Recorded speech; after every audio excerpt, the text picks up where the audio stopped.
Fala pessoal, tudo bem? Nesta aula vamos estudar as propriedades de uma progressão geométrica.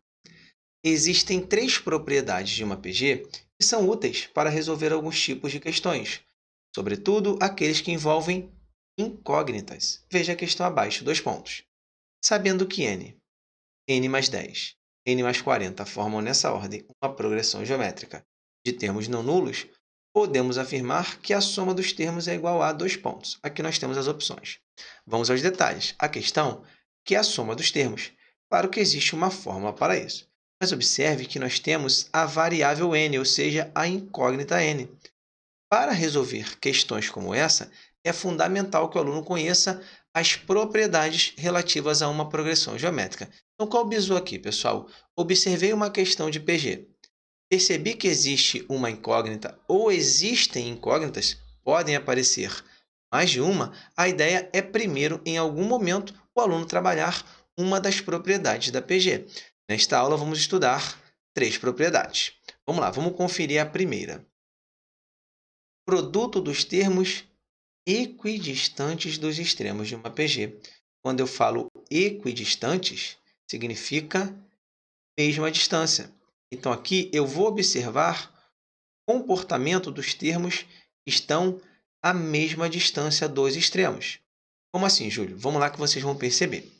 Em uma PG finita, o produto de dois termos equidistantes dos extremos é igual ao produto dos extremos. Aqui eu tenho um exemplo. O que eu estou falando aqui, pessoal? Se eu pegar uma PG finita e observar os extremos, quem são os extremos de uma PG? Primeiro e último termos, tá bom? Se eu pegar esses extremos e multiplicar, vou chegar a um resultado, vou chegar ao produto.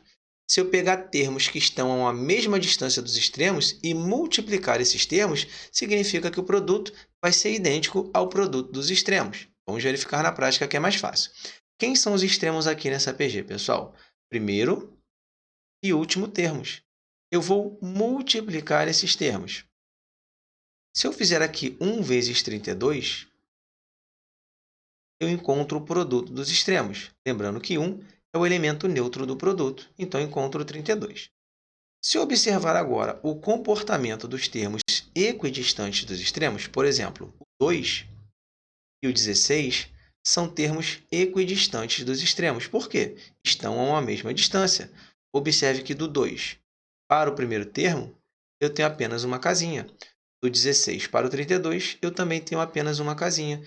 Então, 2 e 16 são termos equidistantes dos extremos. Então, o produto é o mesmo dos extremos. Eu posso mostrar. Observe que 2 vezes 16 também é igual ao 32. Legal? Ok.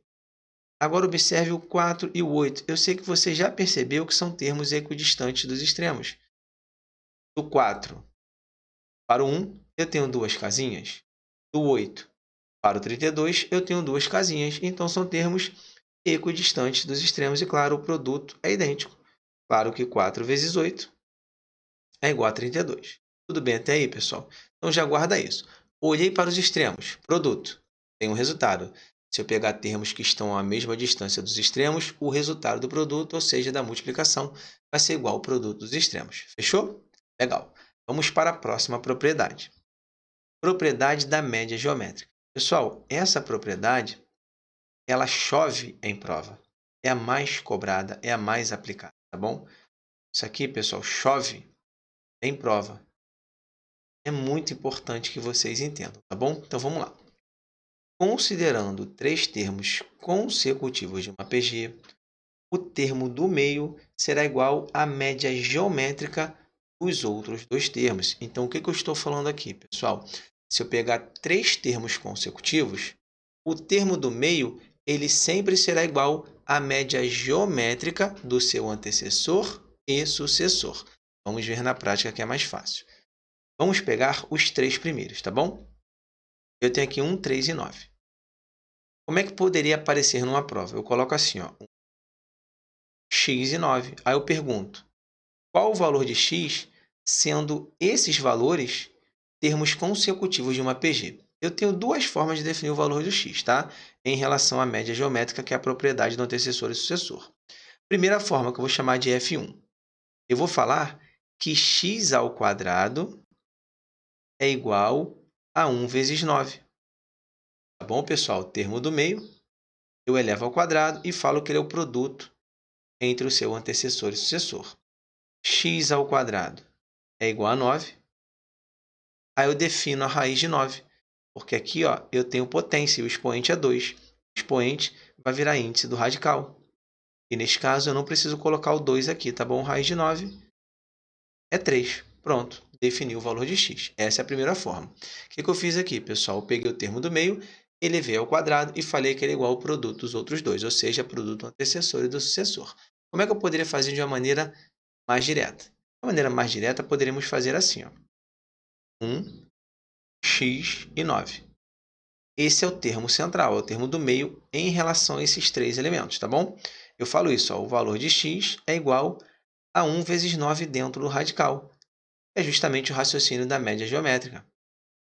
1 vezes 9 dá 9 e a raiz de 9 é 3. Aqui a gente faz de maneira mais direta, lembrando que as duas formas estão corretas. Vou pegar agora os três últimos, para mostrar, né, que esse raciocínio dá certo sempre.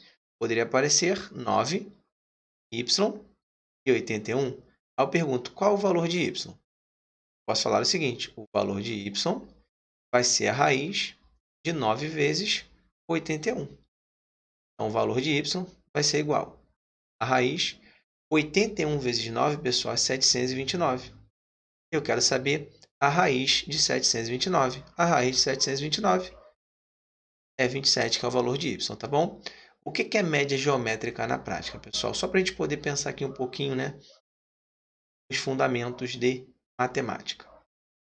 Vamos imaginar que eu quero encontrar a média geométrica entre 4 e 9, só para vocês entenderem o raciocínio. O que eu faço? A média geométrica vai ser igual a 4 vezes 9 dentro da raiz. 4 vezes 9 é 36 e a raiz de 36 é 6.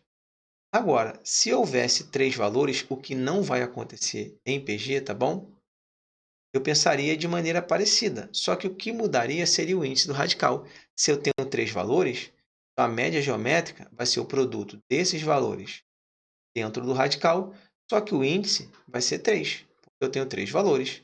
Como 1 vezes 2 vezes 4 é 8, é só encontrar a raiz cúbica de 8, vai ser 2. Então, isso é média geométrica. Vamos pensar nos fundamentos da matemática. O que é média geométrica? É o produto de dois ou mais valores dentro do radical. Se eu tenho dois valores, raiz quadrada. Se eu tenho três valores, raiz cúbica. Se eu tenho quatro valores, raiz quarta. Só que em PG, eu sempre vou determinar a média geométrica entre o antecessor e o sucessor. Então, neste caso, exclusivamente na PG, eu sempre terei raiz quadrada, tudo bem? Legal, vamos prosseguir. Termo central. Em uma PG finita, com o número de termos ímpar, o termo central será igual à média geométrica dos extremos. O que acontece, pessoal? Vamos olhar para essa PG. Eu tenho 1, 2, 3, 4, 5 termos. Então, significa que o termo central, que no caso é o 25, ele vai ser a média geométrica dos extremos. Observe que se eu determinar a média geométrica dos extremos, o que eu tenho? Eu vou ter 1 vezes 625. A média geométrica vai ser raiz de 625. E a raiz de 625 é 25, então, de fato, dá certinho. Ué, Júlio, mas eu sou obrigado a utilizar essa propriedade? Não. Se eu pegar os três termos aqui, ó, eles são termos consecutivos. Vamos imaginar que no lugar de 25 fosse um x. Aí eu falo, olha, tenho três termos consecutivos de uma PG. Determine o valor de x. X não é o termo do meio? Então, o termo do meio é igual à média geométrica dos outros dois termos, ou seja, antecessor e sucessor. Então, o valor de x vai ser a raiz de 625 igual a 25. Observe, pessoal, que em um mesmo momento eu consigo aplicar mais de uma propriedade. Então, em cada caso, o aluno vai fazer a análise de qual propriedade ele vai julgar mais conveniente para aquele momento, tá bom? Não existe uma questão em que exclusivamente eu aplico a propriedade dos termos equidistantes. Não existe uma questão que exclusivamente eu vou aplicar, né, a propriedade dos termos consecutivos. É o aluno quem vai observar o caso. Legal? Bola. Vamos prosseguir. O que nós vamos fazer agora, pessoal? Vamos para a nossa sessão já caiu em prova, resolvendo, né, questões já cobradas em concursos, né, sobre os assuntos dessa aula. Eu aproveito e peço o seguinte, pessoal. Já deixou o like? Não? Então para e antes de prosseguir, deixa o like. Já se inscreveu no canal? Não? Se inscreva e ative o sininho para que você possa receber os vídeos, né, que são postados aqui de segunda a sexta, sempre ao meio-dia, tá bom? E claro, deixe o seu comentário, a sua dúvida, a sua crítica, a sua opinião e sua sugestão. Combinado? Então vamos lá, vamos prosseguir. Vamos resolver a questão, né, que apareceu no início da aula. Eu quero a soma dos termos dessa PG. Estou vendo aqui variável, que é incógnita. Vou pensar em propriedade. Então, eu tenho n, eu tenho n mais 10 e eu tenho n mais 40. São termos consecutivos. Então, o que eu posso pensar, pessoal? Aqui eu tenho o termo do meio. Eu vou elevá-lo ao quadrado e vou afirmar que ele é o produto entre o antecessor e o sucessor, n, que multiplica n mais 40. Assim como vai acontecer nessa questão, é fundamental que o aluno conheça, né, os fundamentos da matemática. Aqui, por exemplo, é interessante que o aluno saiba o que é a propriedade distributiva e o que é um produto notável. Neste caso, é o quadrado da soma. Por quê, pessoal? Olha só. À esquerda da igualdade, aqui eu tenho um produto notável, que é o quadrado da soma. O que eu faço? Esse aqui é o que eu chamo de primeiro. Vou melhorar esse primeiro aqui. E esse aqui, o 10, é o que eu chamo de segundo. Isso em relação ao quadrado da soma. É o que a gente faz. Quadrado do primeiro, ou seja, n ao quadrado, mais 2 vezes o primeiro pelo segundo. O que é isso? É 2 vezes n vezes 10, que vai dar 20n. Mais o quadrado do segundo, que é 10 ao quadrado, 100. Bom, cuidado que 10 ao quadrado não é 20, é 10 vezes 10 que dá 100. Aqui a gente aplicou o quadrado da soma. Aqui é distributiva. N vezes n vezes 40. N vezes n ao quadrado, n vezes 40, 40n.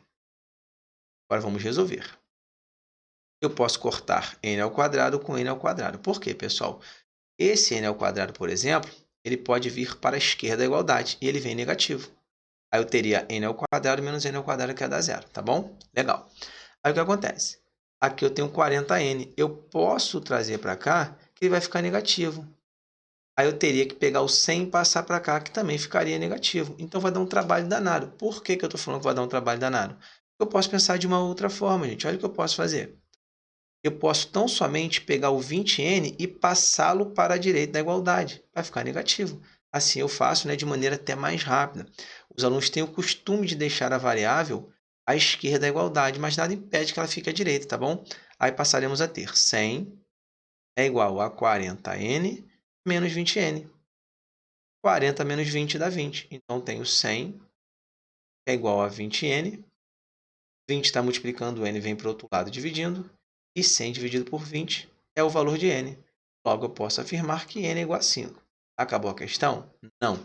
Esse foi só o primeiro passo, que foi definir o valor de n. Vamos imaginar que 5 aparecesse nas opções de resposta. Alguns alunos poderiam marcar incorretamente, porque 5 é tão somente o valor de n. Só que eu não quero o valor de n. Vamos observar o que a banca nos pede?